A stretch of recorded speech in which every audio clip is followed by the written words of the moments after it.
आज की defence news में हेडलाइन है G20 समिट के लिए DRDO की तरफ से यूज किया गया था optical target locator for high protection. Kashmir में आर्टिकल 370 हटाने के बाद खत्म हुआ है पत्थरबाजी मामला। इंडिया यूएसए के साथ एक मेजर डिफेंस डील हुआ है। नाइजीरिया इंडिया को $1 बिलियन की मिलिट्री डील को अप्रूवल कर दिया है। कनाडा की प्राइम मिनिस्टर के साथ कनाडा में एंटी इंडिया कैंपेन को लेकर हुआ है बातचीत। इंडिया में G20 समिट का काम पूरा हो गया है, लेकिन हम जो बताए थे पिछले वीडियो में किस तरह की सिक्योरिटीज है G20 समिट के लिए, उसे और भी टाइट करने के लिए DRDO की तरफ से ऑप्टिकल टारगेट लोकेटर भी इंस्टॉल किया गया था। प्रगति मैदान पर G20 समिट के दौरान उसको एक्टिवेट किया गया था। ऑप्टिकल टारगेट लोकेटर मतलब है कि ये 600 मीटर टारगेट से ही स्नाइपर जितना भी एक्टिव और पासिव सर्विलांस डिवाइस है उसको डिटेक्ट और लोकेट करके प्रोटेक्ट कर रहा था। जितने भी सारे गेस्ट आए थे G20 समिट में उन सब का VIP एरियाज में ये ऑप्टिकल टारगेट लोकेटर को इंस्टॉल किया गया था। और ऑप्टिकल टारगेट लोकेटर की 3 अलग अलग वर्जन है। ऑप्टिकल 300 जिसका रेंज 300 मीटर तक है, ऑप्टिकल 600 जिसका रेंज 600 मीटर तक है और ऑप्टिकल 1500 जिसका रेंज करीब 1.5 किलोमीटर तक है। इसमें से G20 समिट में ऑप्टिकल 600 का यूज किया गया था प्रोटेक्शन के लिए। G20 समिट में पूरे एडवांस लेवल का सिक्योरिटीज को इंस्टॉल किया गया था। अब इंडियन फोर्सेस बोलो या इंडियन टेक्नोलॉजी डिवाइस सिक्योरिटीज बोलो, कई तरह की एडवांस सिक्योरिटीज को इंस्टॉल किया गया था। और धीरे धीरे हमारे इंडिया की डिफेंस फोर्स की पावर पिछले से बहुत ज्यादा इंप्रूवमेंट हो चुका है। और डिफेंस मिनिस्टर से बताया गया है कि भारत की जो डिफेंस एक्सपोर्ट है वो ऑल टाइम हाई है, जिसमें फाइनेंशियल ईयर 2022-23 में 16,000 करोड़ रुपए तक टच किया था। और उनका ये कहना है कि अगले 9-10 सालों में भारत की डिफेंस फोर्स की पावर 23 गुना ज्यादा बढ़ सकती है। और इस G20 समिट में एक मेजर इंफ्रास्ट्रक्चर की डील हुआ है। ये डील है इंडिया, US, सऊदी, UAE के बीच में रेल कनेक्ट करने के लिए। ये रेल कनेक्ट एक दूसरे कंट्रीज को कनेक्ट करेगा। इस डील के साथ सभी देशों को इकोनॉमिक बेनिफिट और इकोनॉमिक स्ट्रैटेजी मिलेगा। न्यूज के मुताबिक कश्मीर में पत्थरबाजी का मामला लगभग खत्म हो चुका है। ये कहा जा रहा है कि कश्मीर में 370 आर्टिकल हटाने के बाद पत्थरबाजी के मामले में 90% गिरावट आई है।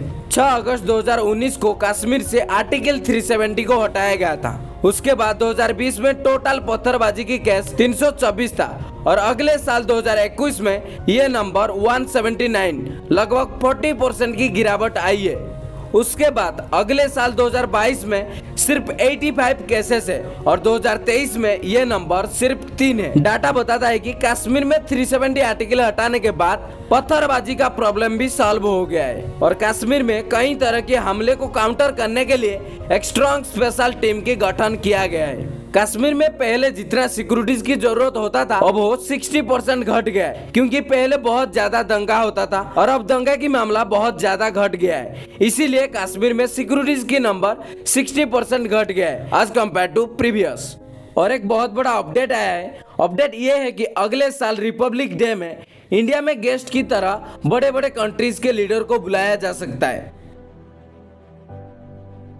अभी जो G20 समिट हुआ है उसमें बड़े बड़े कंट्रीज के लीडर आए थे और उनके साथ प्रधानमंत्री नरेंद्र मोदी जी के बाइलेटरल मीटिंग हुआ था। USA प्रेसिडेंट के साथ एक बाइलेटरल मीटिंग हुआ था। उस मीटिंग में डिफेंस को लेकर बहुत बड़ा इंपॉर्टेंट डिसीजन के बारे में बताया गया है। इस मीटिंग में भारत की प्रधानमंत्री और USA की प्रेसिडेंट USA और इंडिया की मेजर डिफेंस को और भी मजबूत और डाइवर्सिफाई बनाने की डिस्कस की है। उसके साथ और भी बहुत सारे मामले के बारे में डिस्कस किया गया है, जैसे कि space, artificial intelligence, defence industrial collaboration के बारे में एक ह्यूज डिस्कशन किया गया था। ये जो G20 समिट इंडिया ऑर्गेनाइज किया था ये इंडिया के लिए बहुत बड़ा अपॉर्चुनिटी है। ऐसे बहुत सारे सेक्टर को इंडिया इंप्रूवमेंट करने वाला है अलग अलग देशों के साथ मिलकर। इसके अलावा दोनों देशों के लीडर ने भारत और USA की जो जेट इंजन वाला डील है, USA कांग्रेसियल नोटिफिकेशन की प्रोसेस कंप्लीट होने पर स्वागत किया है। और भारत में जनरल इलेक्ट्रिक के 414 जेट इंजन के निर्माण के लिए USA की G एरोस्पेस और इंडिया की HAL के बीच में कमर्शियल एग्रीमेंट के लिए बातचीत को शुरू करने और साथ में इन इंजन की को प्रोडक्शन और टेक्नोलॉजी ट्रांसफर प्रपोजल है उसके समर्थन के लिए भी USA तेजी से काम करने के लिए रेडी है। मैं पहले से ही बोला था G20 इंडिया के लिए बहुत बड़ा अपॉर्चुनिटी है। और एक बड़ा अपडेट ये है कि नाइजीरिया की प्रेसिडेंट ने भारत के साथ $1 बिलियन की मिलिट्री डील को अप्रूवल दे दिया है। नाइजीरिया की जो स्टेट डिफेंस कॉरपोरेशन है, भारत के साथ इस मिलिट्री डील में 2027 तक लोकल मैन्युफैक्चरिंग और लोकल प्रोडक्ट की प्रोडक्शन मामले में 40% तक हेल्प करेगी। G20 के दौरान प्रधानमंत्री नरेंद्र मोदी जी कनाडा की लीडर के साथ भी बायलैटरल मीटिंग कंडक्ट किए थे और उस मीटिंग में प्रधानमंत्री कुछ इस तरह की प्रॉब्लम के बारे में बताए। प्रॉब्लम यह है कि जो इंडियन कम्युनिटी कनाडा में रह रहे हैं उनको धमकाना, तोड़फोड़ करना, इन सभी मामले के बारे में डिस्कस हुआ है और कनाडा में एंटी इंडिया की कैंपेन के बारे में कनाडा की प्राइम मिनिस्टर से पेश किया गया था और ये मेंशन किया गया है कि ये जो प्रॉब्लम है दोनों देश के बीच में, उसको सॉल्व करने के लिए दोनों देश कोऑपरेट करेंगे।